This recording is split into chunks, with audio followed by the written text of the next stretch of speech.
Yes, folks, it's Tales from the Jails with John G. Sutton.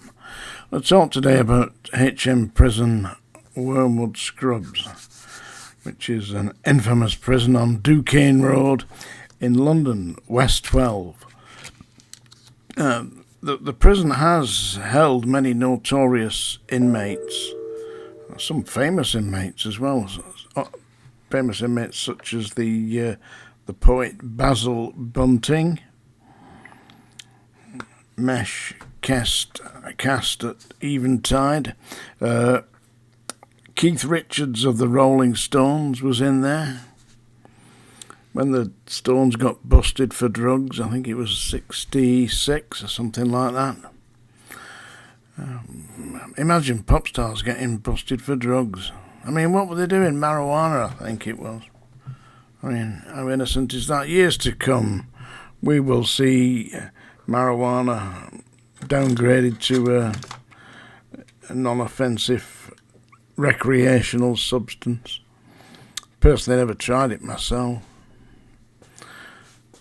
I must be boring now. I came through the swinging 60s. What did I do? I was in Libya in 69, in the middle of the Sahara Desert for 6 months. 120 degrees in the shade. Yep. When Colonel Gaddafi took over control of Libya. Where else was I? I was in Germany in the swinging 60s. Running through the Brecon Beacons, and of course they don't call it that nowadays, they call it Yilbraken, something like that. Can't quite pronounce it, yeah. With P Company of the Parachute Regiment. Such fun, yeah. Well, I mean, meanwhile, back in London, England swings like a pendulum do, except it wasn't swinging for me. In the early 60s, I was working in the mills. Which brings me to Wormwood Scrubs, by the way, when I actually worked in Wormwood Scrubs from May of 1975 up to November of 1976. One particularly weird inmate of the Scrubs was a guy called Nicholas Van Hoogstraten. I highly recommend that you look at him, Nicholas Van Hoogstraten. Apparently, the staff at the Scrubs was telling me when I got there that he attempted to run the place because he was a multi-millionaire. And basically, he was a slum landlord. He's the guy that built that massive, great mansion, which never got finished, by the way, or it hasn't been finished yet, just outside Brighton. Look him up on YouTube. Van Hoogstraten Mansion. And there's a documentary about it. It's the biggest single dwelling house built for 100 years in Great Britain. Enormous, bigger than Buckingham Palace. I had a friend of mine who went round it with Nicholas Van Hoogstraten. He was something of a character, he was. But Nicholas Van Hoogstraten showed him round. And he said it wasn't a dwelling, it was a mausoleum. Because in the middle of the building, he'd prepared a area where he was going to be placed, where his coffin was going to be placed. And that was where he was going to be entombed. So Nicholas Van Hoogstraten got around that by saying he was building a mausoleum, a tomb for when he demised. But he had a load of paintings, Picasso's and all that lot, and they were inside the building. The guy I knew, he was asked if he would look after them. I'm not sure where he put them now, but because he's gone now, he's gone to spirit. That was a shame about Barry Humphries, but 89, he had a good innings. Yeah, he was very funny, was Barry Humphries. Hello, possums, my dears, eh? As Dame Edna Everage.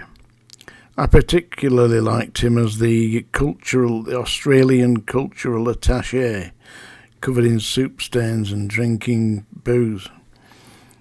He was hilarious. Very funny guy. Very intelligent man as well. Yeah. So I'm talking about Wormwood Scrubs here and the various notorious inmates. Of course, I've spoken previously about George Blake, who was the famous spy who escaped from the end of D-Wing. Apparently, they rigged it up so he could climb through the window. It would take some doing. I've seen the window. I was fit, athletic young man at the time, aged 26, I think I was. I couldn't have climbed through that window, because you'd need to jump about 6 foot from the end of the landing to the actual window. How did they do it? I mean, he may have had some kind of plank or something put across there, but if it was just the window, then I couldn't see it. George Blake, yeah, have a look at that. Somebody confessed that they helped him break out, but I think that's a load of... I think if he was helped to get out, I think it was probably by forces acting on behalf of a foreign agent.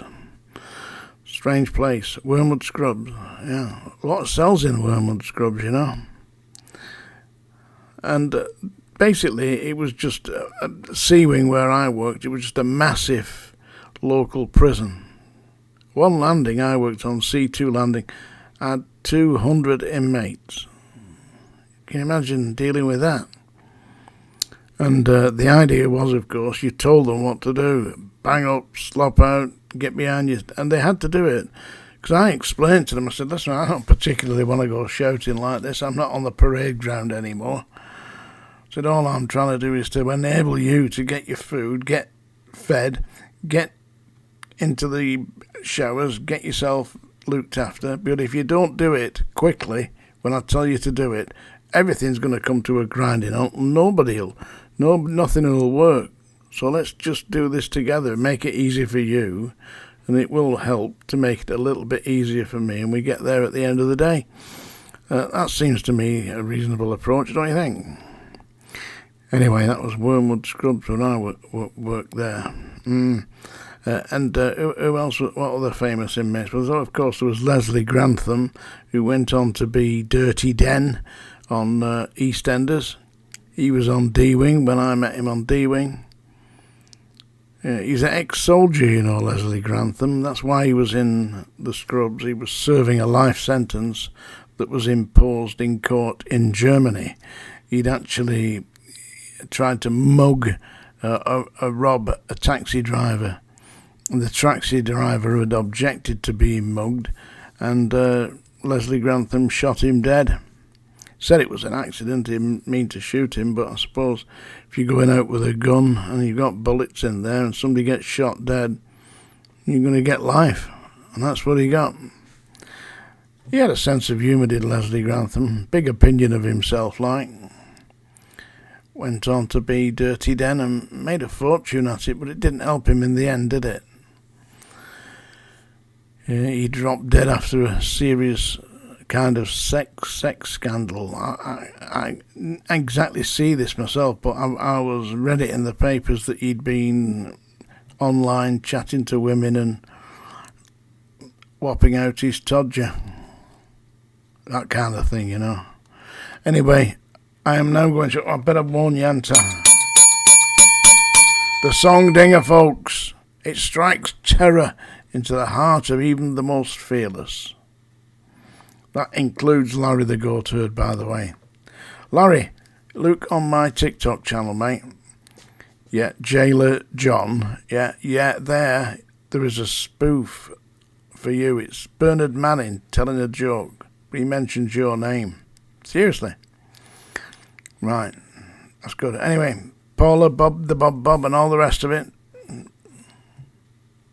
Catherine.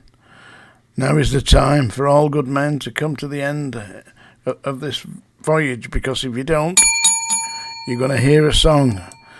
Yeah.